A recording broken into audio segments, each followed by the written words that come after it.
بہن اور بھائیو السلام علیکم۔ آپ کا میزبان بہی جی آپ سے مخاطب ہے۔ خیریت موجود، خیریت مطلوب۔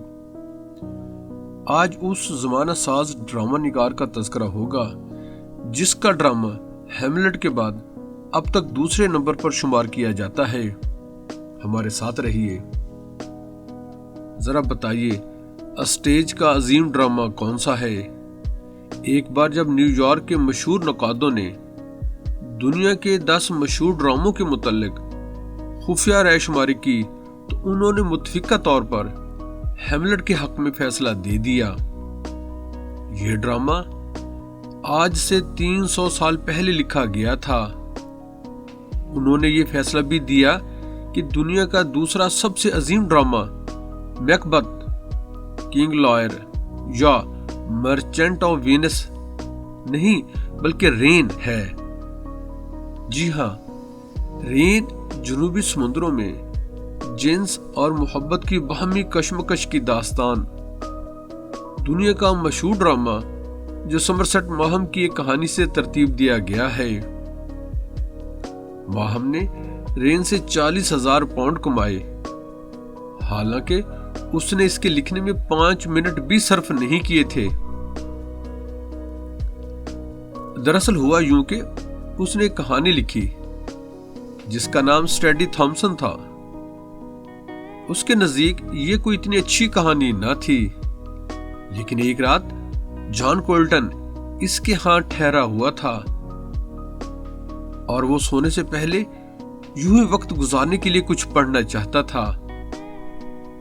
ہم نے اسے اسٹیڈی تھامسن کا مسودہ پڑھنے کے لیے دے دیا۔ کولٹن یہ کہانی پڑھ کر دنگ رہ گیا۔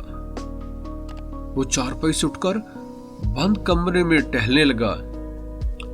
اسی رات اس نے اپنے تصورات میں اس کہانی کو ڈرامے کی صورت میں دیکھا، ایک ایسا ڈرامہ جو لافانی بننے والا تھا۔ دوسری صبح وہ بھاگا بھاگا سمرسٹ ماہم کے پاس گیا۔ اس نے سمرسٹ ماہم کو بتایا کہ اس کہانی میں ایک بہت بڑا ڈرامہ موجود ہے۔ میں رات بھر اس کے متعلق سوچتا رہا، قسم لے لو رات بھر نہیں سویا، لیکن سمرسٹ ماہم پر کوئی اثر نہ ہوا۔ ڈرامہ؟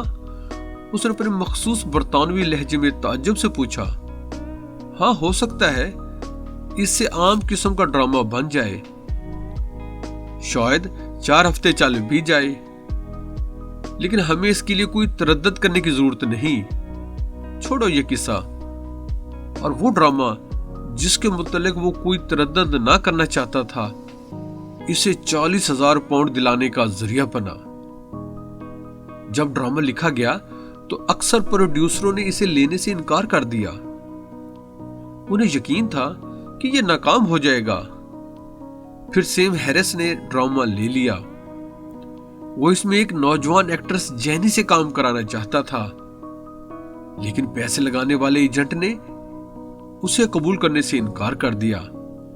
اس کا خیال تھا کہ کسی مشہور ایکٹریس کو لیا جائے۔ آخر تگ و دو کے بعد جینی ایگلز کو کام مل گیا۔ اس نے اسٹیڈی تھامسن کا کردار اتنی خوبی سے ادا کیا کہ براڈ وے والے حیران رہ گئے۔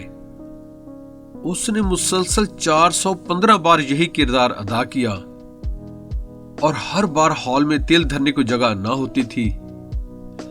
سمرسٹ ماہم نے کئی مشہور کتابیں لکھیں، جیسے of human bondage, the moon and sixpence اور دی پینڈ ویل۔ وہ کئی اور مشہور ڈراموں کا بھی مصنف تھا، لیکن اس نے اپنا سب سے مشہور ڈرامہ خود نہیں لکھا۔ لوگ اب اس کی ذہانت کا دم بھرتے ہیں، لیکن جب اس نے لکھنا شروع کیا تو 11 سال تک مالی پریشانیوں کا سامنا کرتا رہا۔ ذرا اندازہ کریں، یہ شخص جس نے بعد میں ایک مصنف کی حیثیت سے 2 لاکھ پاؤنڈ کمائے، پہلے 11 برس میں کہانیوں اور ناولوں کے ذریعے صرف 100 پاؤنڈ سالانہ کماتا تھا۔ بعض اوقات اسے بھوکا بھی رہنا پڑتا۔ اس نے کوشش کی کہ اسے اخبار میں نوکری مل جائے، لیکن ناکام رہا۔ سمرسٹ ماہم نے مجھے بتایا کہ میرے لیے اس کے سوا کوئی چارہ نہ تھا کہ میں لکھتا رہوں۔ کیونکہ میں ملازمت نہیں کر سکتا تھا۔ اس کے دوست کہا کرتے تھے کہ وہ حماقت کر رہا ہے، وہ میڈیکل کالج کا گریجویٹ تھا۔ اس لیے اس کے دوست زور دیتے تھے کہ وہ افسانہ نویسی چھوڑ کر ڈاکٹری کی دکان کھول لے، لیکن وہ تہیہ کر چکا تھا کہ انگریزی ادب کی تاریخ میں اپنا نام ضرور چھوڑ جائے گا، اور دنیا کا کوئی شخص اسے اس ارادے سے باز نہ رکھ سکتا تھا۔ بلیو اٹ اور ناٹ کہ مشہور اداکار باب ایپلی نے ایک بار مجھے کہا تھا کہ کوئی شخص 10 سال محنت کرے اور کوئی اس کا پرسان حال نہ ہو، پھر یکا یک وہ 5 منٹ میں مشہور ہو جائے۔ باب ایپلی اور سمرسٹ ماہم دونوں کے ساتھ یہی ہوا تھا۔ آئیے میں اب آپ کو سمرسٹ ماہم کی پہلی کامیابی کی کہانی سناؤں۔ لندن میں کسی شخص کا لکھا ہوا ڈرامہ بری طرح ناکام ہوا اور تھیٹر کا مینیجر کسی اور ڈرامے کی تلاش میں تھا۔ وہ چاہتا تھا کہ کوئی اعلیٰ درجے کا ڈرامہ مل جائے۔ اس کی کوشش تو یہ تھی کہ کوئی درمیانے درجے کا ڈرامہ ہی ہاتھ آ جائے تاکہ کوئی بہترین سا کھیل ملنے تک تھیٹر تو چلتا رہے۔ چنانچہ اس نے میز کی درازوں میں ہاتھ مارا اور سمرسٹ ماہم کا لکھا ہوا ایک ڈرامہ باہر نکالا۔ اس کا نام لیڈی فیڈرک تھا۔ یہ ڈرامہ کوئی 1 سال سے اس کے میز کی دراز میں پڑا ہوا تھا۔ وہ اسے پڑھ چکا تھا اور جانتا تھا کہ یہ کوئی ایسا اچھا ڈرامہ نہیں ہے، تاہم اسے امید تھی کہ شاید یہ 2-4 ہفتے چل جائے۔ اس نے یہ ڈرامہ سٹیج کیا اور اس طرح ایک معجزہ رونما ہو گیا۔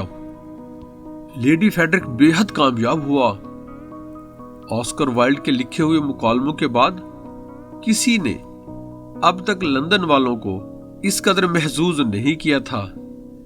اس کے فوراً بعد لندن کے ہر تھیٹر کا مینیجر سمرسٹ ماہم کے گھر کے چکر کاٹنے لگا۔ اس نے اپنی الماری سے اپنے پرانے ڈرامے نکالے اور انہیں تھما دیے۔ چند ہفتوں بعد 3 مشہور تھیٹروں میں بیک وقت اس کے ڈرامے انتہائی کامیابی کے ساتھ چل رہے تھے۔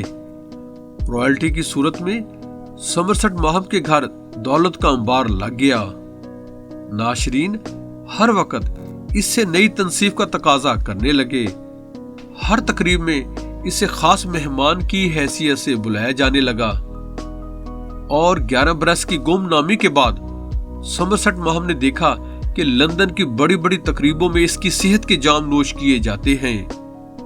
سمرسٹ ماہم نے مجھے بتایا کہ وہ دوپہر 1 بجے کے بعد کبھی کچھ نہیں لکھتا۔ وہ کہنے لگا، دوپہر کو میرا ذہن بالکل تھک جاتا ہے۔ وہ ہمیشہ پائپ پیتا ہے اور کوئی چیز لکھنے سے 1 گھنٹہ پہلے فلسفے کی کتابوں کا ضرور مطالعہ کرتا ہے۔ 1940 میں جب فرانس پر یلغار ہوئی تو بھاگ کر انگلستان آ گیا، لیکن جنگ کے بعد واپس فرانس چلا گیا اور اب بھی وہیں رہتا ہے۔ اب تو بلکہ اس کی موت واقع ہو چکی ہے۔ اس نے مجھے بتایا کہ وہ ضعیف الاعتقاد نہیں، لیکن اس کے باوجود اس نے اپنی ہر کتاب کی جلد پر منحوس آنکھ کا نشان چھپوا رکھا ہے۔ اس کے گھر کی پلیٹوں اور تاش کے پتوں پر بھی یہی نشان موجود ہے۔ اس نے اپنے کمرے کے انگیٹھے کے اوپر دیوار پر بھی یہی نشان کندہ کا رکھا ہے، اور صدر دروازے کی پیشانی پر بھی یہی نشان موجود ہے۔ لیکن جب میں نے پوچھا کہ وہ سچ مچ نشان پر یقین رکھتا ہے تو وہ فقط مسکرا پڑا۔ William Somerset Maugham biodata in short. William Somerset Maugham born in 25 January 1874, Paris, France. He died 16 December 1965 and his age is 91. Nice, Alpes, Maritimes, France. His occupation is playwright, novelist, short story writer. His education is the King's School, Canterbury, Ilama Master, Heidelberg University, King's College London. He remains active in 1897 to 1964۔